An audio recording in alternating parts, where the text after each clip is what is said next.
Shalom Alaikum. Terima kasih buat Pak Totong dan tim pengembalaan di tempat ini mengizinkan saya untuk membagikan kebenaran firman Tuhan. Tadi pujian terakhir itu ada pantun. Saya mulai dari pantun juga lah ya. Warna-warni lampu hiasan. Kok nggak dijawab nih? Saya mundur nih kalau nggak dijawab nih. Warna-warni lampu hiasan banyak dipasang di sepanjang jalan. Tahun 2023 kemarin orang hidup memiliki pengharapan. Tahun 2024 pasti banyak keajaiban Tuhan. Biarlah GBI Family, Jakarta Family Church mengalami keajaiban Tuhan. Di mana saudara tidak mampu, Tuhan mampu melaksanakannya itu. Yang setuju katakan yes. Nah, mari kita buka Alkitab kita dalam Lukas 1 ayat 30 sampai dengan 38. Lukas 1 ayat 30 sampai dengan 38 dikatakan demikian. Saya baca buat Bapak Ibu Saudara sekalian. Ya, biasanya ini di bulan Natal kemarin tapi nggak apa-apa ya. Kata malaikat itu kepadanya, jangan takut hai Maria, sebab engkau beroleh kasih karunia di hadapan Allah. Sesungguhnya engkau akan mengandung dan akan melahirkan seorang anak laki-laki dan hendaklah engkau menamai dia Yesus. Ia akan menjadi besar dan akan disebut anak Allah yang maha tinggi, dan Tuhan Allah akan mengaruniakan kepadanya tahta Daud, bapa leluhurnya, dan ia akan menjadi raja atas keturunan Yakub sampai selama-lamanya, dan kerajaannya tidak akan berkesudahan. Kata Maria kepada malaikat itu, bagaimana hal itu mungkin terjadi karena aku belum bersuami? Jawab malaikat itu kepadanya, Roh Kudus akan turun atasmu dan kuasa Allah yang maha tinggi akan menaungi engkau, sebab itu anak yang akan kau lahirkan itu akan disebut Kudus anak Allah. Dan sesungguhnya Elisabet sonakmu itu, ia pun sedang mengandung seorang anak laki-laki pada hari tuanya. Dan inilah bulan yang ke-6 bagi dia yang disebut mandul. 37, 38 sama-sama kita baca 2, 3. Sebab bagi Allah tidak ada yang mustahil. Kata Maria, sesungguhnya aku ini adalah hamba Tuhan, jadilah padaku menurut perkataanmu itu. Lalu malaikatmu itu pun meninggalkan dia. Yang percaya katakan amin. Sebab bagi Allah tidak ada yang mustahil. Saudara siap untuk menikmati keajaiban Tuhan? Amin. Nah saudaraku, kita belajar daripada Maria. Ya, Maria ini berkata sebab bagi Allah tidak ada yang mustahil. Ya, terus dikatakan kata Maria, sesungguhnya aku ini hamba Tuhan, jadilah padaku menurut kehendakmu. Maria tidak pernah diajarkan Tuhan. Bahkan Maria mengandung Tuhan Yesus, firman yang menjadi manusia. Bukan Maria mengandung Allah Bapa, enggak, jangan salah ya. Allah Bapa itu tidak pernah lahir, tapi firman yang menjadi manusia itu yang pernah lahir. Kita merayakan Natal, merayakan kemanusiaan. Sebab Allah tidak pernah punya tanggal lahir. Yang setuju katakan yes. Allah itu harus ada, wajib ada, tetap ada sampai selama-lamanya. Nah, malaikat mengatakan kepada Maria begini, bahwa ia akan mengandung dari Roh Kudus. Kata Maria, mana mungkin? Kira-kira gitu kan. Sama dengan kita, mana mungkin saya bisa alami mujizat Tuhan. Seperti Maria juga. Tapi kata malaikat itu, bagi Allah tidak ada yang mustahil. Kata mustahil dari bahasa Yunani disebut dengan adunateo. Sama-sama katakan adunateo. Adunateo itu punya pengertian begini, nggak mungkin bisalah, kira-kira gitu ya. Udah bohwat. Tahu bohwat? Tanya Pak Gama di depan. Ya, udah bohwat, tidak mungkin bisa terjadi. Tapi malaikat menjelaskan kepada Maria eksistensi Tuhan, realita Tuhan yang mampu melaksanakan. Bagi dia tidak ada yang mustahil. Artinya malaikat itu menjelaskan kepada Maria tentang realita Tuhan. Apa kata malaikat itu? Mengajarkan kepada Maria, Allah itu sangat berkuasa. Bilang kiri kanan, Allah sangat berkuasa. Ya kan? Artinya dia mampu mengadakan yang tidak ada menjadi ada. Apapun bisa dilakukan, itu adunateo. Dia mengajarkan tentang realita Tuhan. Maria, dia bilang mana mungkin, tapi dijelaskan tentang realita Tuhan.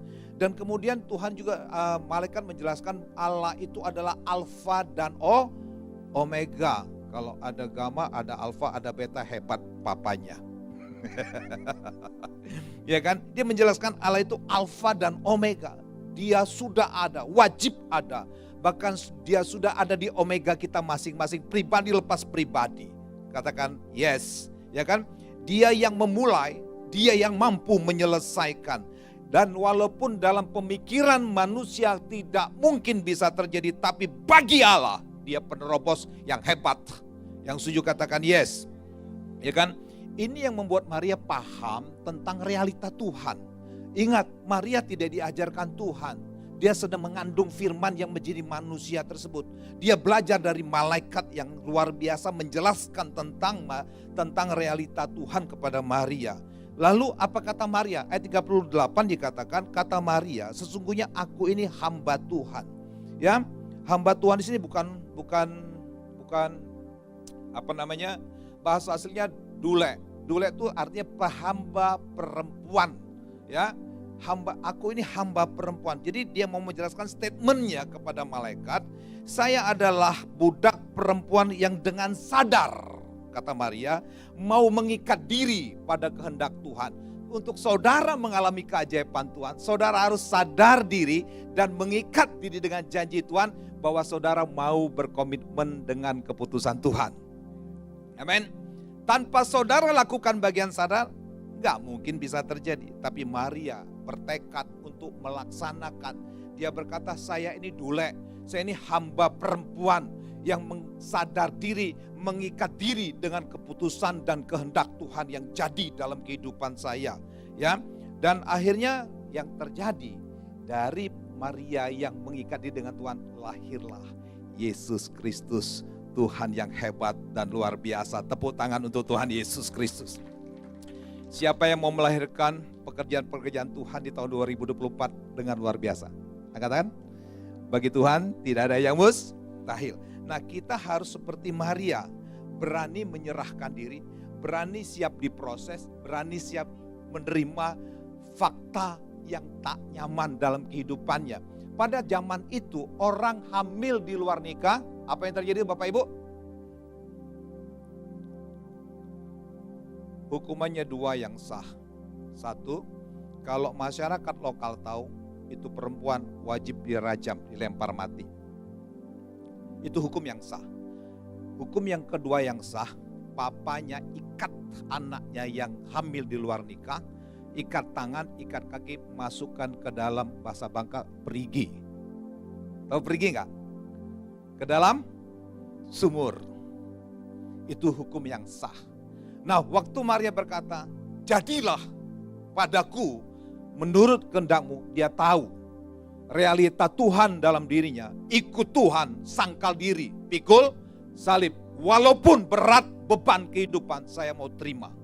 Untuk melahirkan sesuatu yang besar di tahun 2024. Gak sekedar lipat tangan. Ada bagian yang harus kita lakukan. Seperti Maria, meskipun ada resiko, maju terus. Sama-sama katakan, meskipun ada risiko, ikut Tuhan, maju terus. Tepuk tangan untuk gereja di tempat ini. Jadi resikonya, artinya pertama dia harus menerima apapun yang terjadi. Keputusan Tuhan itu selalu benar dalam kehidupannya. Yang kedua, dia tahu ada proses. Proses kehidupan itu banyak mencucurkan air mata. Betul kan? Siapa yang lagi ngalamin masalah? Gak usah angkat tangan, ketahuan dari wajah saudara. Betul kan? Ya iyalah, semua manusia telah jatuh ke dalam dosa. Dosa bikin masalah. Mau lihat orang berdosa enggak? Coba lihat sebelah kiri saudara, itu orang berdosa itu. Coba lihat sendiri. Yang paling banyak dosa sebelah kanan saudara. Ya iyalah, jujur, siapa yang gak pernah berdosa? Termasuk hamba Tuhan yang ngomong ini juga berdosa. Tapi karena kasih karunia Allah, Yeremia bilang begini, sebelum engkau ada dalam kandungan ibumu, aku, kata Tuhan, mengenal engkau. Allah tuh hebat, dia kenal jemaatnya. Walaupun rumahmu gak punya RT RW, dia tahu. Ya, aku mengenal engkau, aku mengasihi engkau, aku menetapkan untuk engkau menjadi hambaku yang setia. Siapa kita bisa dipilih Tuhan? kalau kita lihat latar belakang kita, termasuk saya. Gak layak kan tampang begini jadi hamba Tuhan kan? Betul kan? Tapi kalau Gama wajahnya mantap. Ya kan? Tapi itulah cara Tuhan yang luar biasa. Ikut Tuhan siap bayar air mata. Ikut Tuhan siap menguras tenaga. Betul? Tanya Pak Gembala saudara. Menggembala itu gampang gak? Hah? Ada air mata, mikir, uang keluar, segala macam dipikirkan. Doain jemaatnya yang sakit bagaimana disembuhkan. Mengeluarkan pikiran dan segala macam. Proses yang Tuhan izinkan terjadi. Kita harus laksanakan. Yang setuju katakan yes. Waktu diproses, saya bilang gini, jangan menyerah. Waktu diproses jangan, kadang-kala diproses minta ampun gak? Sampai minta doa pun kadang-kala udah gak bisa loh. Waktu diproses Tuhan. Saudara lihat Ayub, dalam satu malam 10 anaknya meninggal semua. Gak berhenti di situ loh. Besok pabriknya terbakar, depositonya habis. Besok lusa herpes dari rambut kepala sampai ke ujung kaki. Besoknya ya, istrinya harusnya sebagai penolong, tapi istrinya sebagai, di sini gak ada ya, ada yang ngaku. Itu realita yang terjadi. Tapi Ayub, masa aku mau terima yang baik dari Tuhan, tidak mau dibentuk, tidak mau diproses. Aku lahir telanjang, pulang pun gak bawa angpau untuk nyogok malaikat. Betul kan? Kita punya Tuhan tuh luar biasa Bapak Ibu. Tidak ada rancangan Allah yang jahat sedikit pun dalam pikirannya untuk saudara dan saya. Kita dibentuk supaya kita jangan jadi anak-anak gampangan. Orang yang berkualitas itu hasil daripada proses. Seorang kapten kapal yang baik tidak diluluskan dengan cum laude di bangku kuliahnya, tapi harus melewati badai tofan kehidupan. Amin. Untuk kita mengalami realita Tuhan harus seperti Maria, siap dengan risiko. Tapi orang yang begitulah yang dipakai Tuhan luar biasa. Jemaat di tempatnya kalau mau dipakai Tuhan luar biasa, siap diproses. Amin. Siap dibentuk, siap keluar air mata, siap diacuhin orang lain, siap tidak dipedulikan, siap untuk tidak diperhatikan, siap juga kadang-kala kurang uang. Amin. Saudara enggak amin pun terjadi kok kalau Tuhan izinkan. Itu dia Maria. Kemudian poinnya, Maria tuh sadar diri tentang realita Tuhan. Kita punya Tuhan tuh, maka belajar firman Tuhan. Renungkan firman Tuhan siang dan malam. Allah kita Allah Tritunggal. Tritunggal bukan bicara tentang jumlah Allah, tapi ada apa dengan Allah yang satu. Allah yang satu itu punya firman. Firmannya inilah yang jadi manusia. Diciptakan pakai firmannya. Firman itu ada di dalam Allah. Allahnya berapa? Tetap satu, ya kan? Kata-kata saya itu adalah bagian dari hidup saya. Firman itu adalah perkataannya Allah. Jadi Allah itu satu. Bagaimana Roh Kudus, firman yang telah menciptakan manusia, waktu manusia diciptakan udah hidup belum? Belum. Setelah dihembuskan nefas Allah, roh Allah, ruahnya Allah, roh yang ada di dalam Allah, baru manusia hidup. Saudara coba bilang, pertanda saudara hidup itu. Tapi kalau udah pakai begini gak bisa bikin apa-apa, saudara sudah innalillahi. Tapi di sini gak ada. Nah Maria hebatnya, dia sadar tentang realita Tuhan yang diajarkan oleh malaikat kepadanya. Dia tidak diajarkan Tuhan. Hebat gak? Dan siap menerima resiko. Bahwa hidup dalam kekristenan kita dipanggil bukan sekedar untuk terima berkat. Kita dipanggil untuk menjadi berkat. Tapi diproses, dibentuk, sadar diri. Kemudian tahu realita Tuhan dalam kehidupannya. Kita sekarang belajar dari murid-murid Tuhan Yesus. Coba buka di dalam Markus 4. Markus 4, nah ini murid-murid belajar dari Tuhan Yesus. Maria enggak belajar, ya kan? Kita belajar, membandingkan, bikin komparasi. Nah dikatakan dalam Markus 4 ayat 35 sampai 41, angin ribut diredakan. Pada hari itu, waktu hari sudah petang, Yesus berkata kepada mereka, marilah kita bertolak ke seberang. Ini yang ngajak Tuhan Yesus. Mereka meninggalkan orang banyak lalu bertolak dan membawa Yesus beserta dengan mereka ke dalam perahu di mana Yesus telah duduk dan perahu-perahu lain juga menyertai dia. Ada Yesus dalam perahu kehidupan. Lalu tiba-tiba mengamuklah taufan. Masalah tuh datang gak kulo nuwun dulu loh ya. Masalah datang tanpa shalom, tanpa assalamualaikum. Dia datang tiba-tiba, sekonyong-konyong. Maka siapkan hati dengan yang tiba-tiba. Amin. Nah, dibilang, lalu mengamuklah taufan yang sangat dahsyat dan ombak menyembur masuk ke dalam perahu sehingga perahu itu mulai dengan air. Pada waktu itu Yesus sedang tidur di buritan di sebuah tilam, maka murid-muridnya membangunkan dia dan berkata, Guru, engkau tidak peduli kalau kita binasa. Ia pun bangun menghardik angin itu dan berkata kepada danau itu, diam, tenanglah. Lalu angin itu pun reda dan danau itu menjadi teduh sekali. Sama-sama katakan teduh sekali. Lalu ia berkata kepada mereka, mengapa kamu begitu takut? Mengapa kamu tidak percaya? Mereka menjadi sangat takut dan berkata seorang kepada yang lain, siapa gerangan orang ini sehingga angin dan danau pun taat kepadanya. Wow. Beda gak dengan Maria? Maria gak diajarkan Tuhan Yesus. Maria sedang mengandung firman yang menjadi manusia. Tapi murid-murid Yesus diajarkan Yesus makan dan minum bersama-sama dengan Tuhan Yesus. Betul kan? Tiap hari lihat mujizat enggak? Setiap hari kulihat kasih-Mu. Setiap hari kulihat mujizat. Setiap hari 2 ikan, 5 ketul roti cukup memberi makan 5.000 laki-laki. Dan 12 bakul sisanya. Orang lumpuh bisa jalan, orang buta bisa melihat, Lazarus yang mati dibangkitkan. Itu realita. Dan Yesus mengajarkan kepada mereka.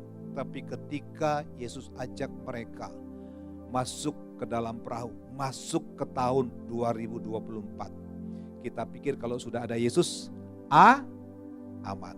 Aman enggak? Belum tentu. Tapi bersama Yesus kita cakap menanggung segala perkara. Amin. Buktinya coba lihat, ada Yesus tiba-tiba sekonyong-konyong terjadi taufan. Ada badai kehidupan. Lalu apa yang terjadi dengan murid-murid Yesus? Sebelum takut, apa yang terjadi? Dia bangunkan Yesus. Yesus, engkau gak peduli dengan kami. Moyong ikut Tuhan Yesus. Betul kan? Iya kan? Udah setia di GBI Jakarta Family Church. Udah bayar perpuluhan. Tetap sakit. Tetap kurang uang. Tetap punya masalah. Pernah begitu gak? Pernah begitu gak? Di gereja enggak. Lagi masalah sendiri di rumah. Kita mulai seperti murid-murid Yesus, berasumsi dengan Yesus. Tahu asumsi? Berpraduga yang jahat tentang Tuhan. Tuhan gak peduli dengan saya. Saya capek ikut Tuhan. Udah pakai puasa, udah memuji Tuhan, udah menyembah Tuhan, tapi masalah terus gak berhenti-berhenti dari kehidupan saya. Itulah realita loh. Tapi beda dengan Maria kan? Gak diajarkan tapi punya understanding yang sangat kuat sekali. Dan kenapa demikian? Murid-murid Yesus gak tahu kebenaran. Padahal sudah diajarkan kebenaran. Maka dalam Yohanes 8 ketika kamu tahu kebenaran, kebenaran itulah yang memerdekakan setiap kita yang setuju. Tepuk tangan untuk Tuhan Yesus Kristus. Jahat loh murid-murid Tuhan Yesus. Kadang-kala kita juga jahat kan. Ketika apa yang kita doakan, ketika apa yang kita inginkan tidak terjadi dalam kehidupan kita, bahkan realitanya tidak sesuai dengan apa yang kita harapkan, kita mulai marah, kita mulai berontak, kita mulai caci maki, kita mulai sudah nggak mau beribadah. Sama dengan murid Tuhan Yesus. Tuhan Yesus, Engkau enggak peduli dengan hidup kami. Saudara, Yesus itu sangat peduli. Katakan amin. Bahkan dia sangat peduli, dia rela meninggalkan surga hanya untuk mencari kita yang jahat ini. Menyelamatkan semua manusia yang berdosa. Mau menolong semua yang bermasalah. Mau menyembuhkan semua yang sakit. Mau memberkati kehidupan saudara dan saya. Yang setuju tepuk tangan untuk Tuhan Yesus Kristus. Ya, yang punya kerjaan bikin masalah itu siapa? Yang punya kerjaan bikin masalah siapa? Iblis. Setuju. Ya, masalah itu ada berapa penyebab. Yang satu iblis. Iblis datang mencuri, membunuh, membinasakan. Tapi ayat yang ke-10b, tapi Yesus datang memberi hidup dalam kelim. Berarti tidak ada niat Allah yang jahat kan. Yang bikin masalah siapa? Jadi jangan salah menuduh Tuhan tidak punya niat jahat. Sedangkan pada saat penciptaan dalam Kejadian 2 ayat 7, waktu Allah menciptakan manusia, tidak untuk maksud manusia menjadi makhluk yang mati, tapi manusia menjadi makhluk yang hidup. Dan terbukti ketika kita mati, saudara mati gak secara total? Tubuhmu ditinggalkan roh dan jiwa. Roh dan jiwa mati gak? Tidak. Bertemu dengan kalau sungguh-sungguh dalam Tuhan. Ya, seperti penjahat sebelahnya. Hari ini engkau akan bersama-sama dengan aku di Firdaus. Tapi orang jahat ada di orang jahat. Lazarus dalam Lukas 16, Lazarus yang mati kemudian di pangkuan Abraham. Berarti pangkuan Allah itu besar dong ya. Di pangkuan bukan artinya besar begitu. Di tempat orang-orang kudusnya Tuhan. Tapi orang yang kaya yang tidak punya, tidak mengandalkan Tuhan ada di neraka. Udah pernah ke sana, Bu? Sampai saat ini tidak ada satu orang pun yang sudah ada di neraka. Catat ini. Orang yang mati yang tidak dalam Tuhan, tempatnya di Seoul atau bahasa aslinya Tartarosa. Tartarosa itu laksana seperti neraka tapi belum neraka. Kapan neraka dan surga? Nanti Wahyu 21. Ketika tahta putih Kristus dan nama yang tidak tercantum dalamnya baru masuk ke dalam neraka. Sekarang belum ada di neraka. Yang ada di surga itu cuma ya satu. Tuhan Yesus. Nanti kita di sana. Ya kan? Nah, orang mati dalam Yesus ada di Firdaus. Bacalah baik-baik Lukas 16 tersebut. Nah, kembali kepada murid-murid. Murid-murid punya asumsi jahat tentang Tuhan. Mengerikan sekali. Ini perlu kita perhatikan dalam hidup. Jangan sampai kita punya niat jahat karena ketidakmengertian kita. Yang setuju katakan yes. Padahal Allah itu punya rencana yang sangat luar biasa. Coba kita lihat dalam Mazmur 145 ayat 8 sampai 10. 145 baca sama-sama yuk. 2, 3. Tuhan itu pengasih, penyayang, panjang, sabar. Saudara panjang gak sabarnya? Sekali gua ampunin. 2 kali gua ampunin, 3 kali ngaitangia.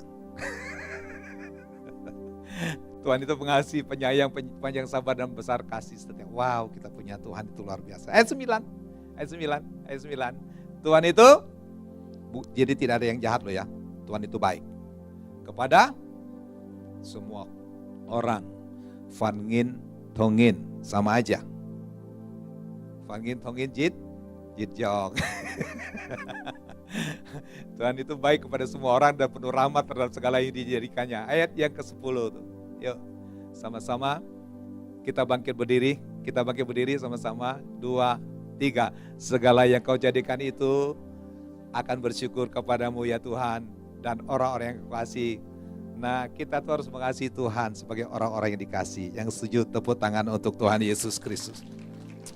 Jadi kesimpulannya, untuk mengalami adunateo, kemustahilan di dalam Tuhan, seperti Maria, siap diproses, siap bayar harga, siap menyerahkan diri kepada keadaan, dan jangan punya asumsi yang jahat tentang Tuhan. Tuhan memberkati saudara sampai keturunan ke-7, sampai keturunan ke-8. Saya undang pemusik. Waktunya selesai ya Pak ya. Saya undang pemusik. satu-satunya yang ku andalkan.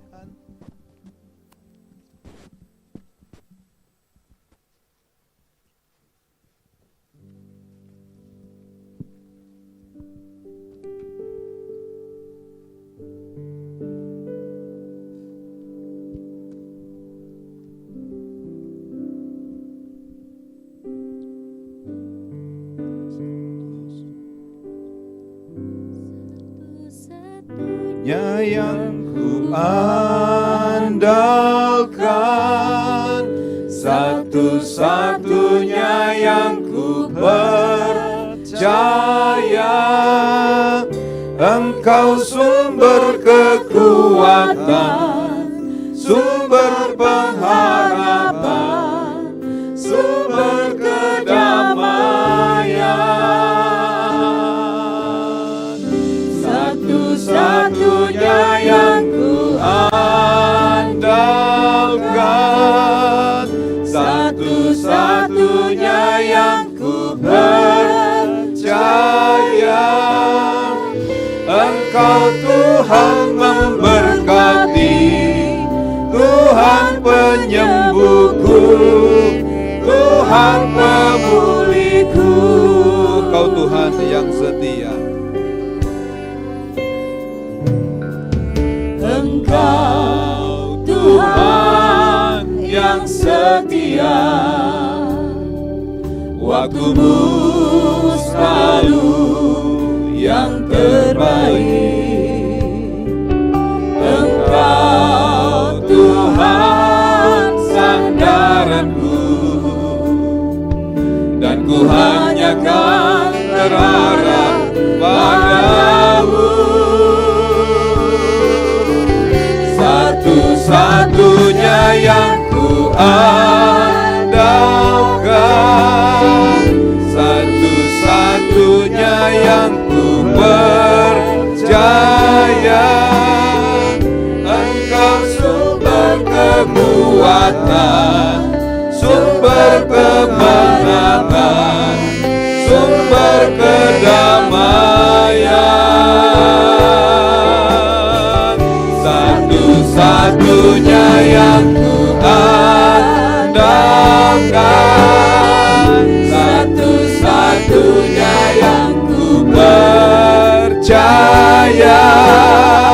Engkau Tuhan memberkati, Tuhan penyembuhku, Tuhan pemulihku. Engkau Tuhan memberkati, Engkau Tuhan memberkati, Tuhan penyembuhku, Tuhan pemulihku. Engkau Tuhan memberkati, Engkau Tuhan memberkati, Tuhan penyembuhku, Tuhan pemulihku.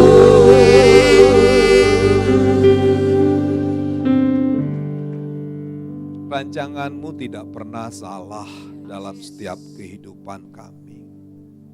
Kalaulah sampai dengan tahun 2024 anak-anakmu di tempat ini masih kau izinkan pergumulan, yang kami tahu tidak ada niat Allah yang jahat pada setiap kami.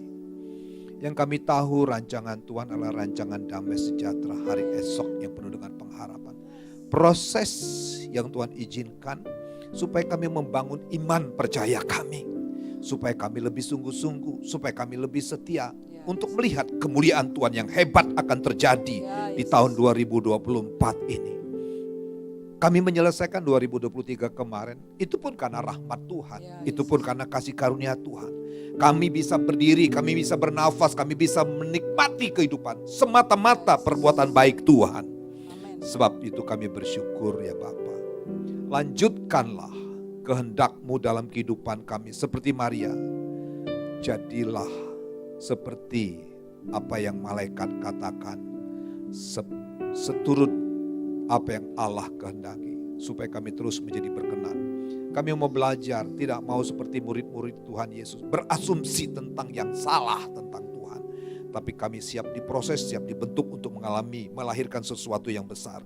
Di dalam nama Yesus sembuhkan yang sakit, kuatkan yang lemah, bangkitkan iman kami semua. Dalam nama Yesus sama-sama katakan amin. Tepuk tangan untuk Tuhan Yesus Kristus.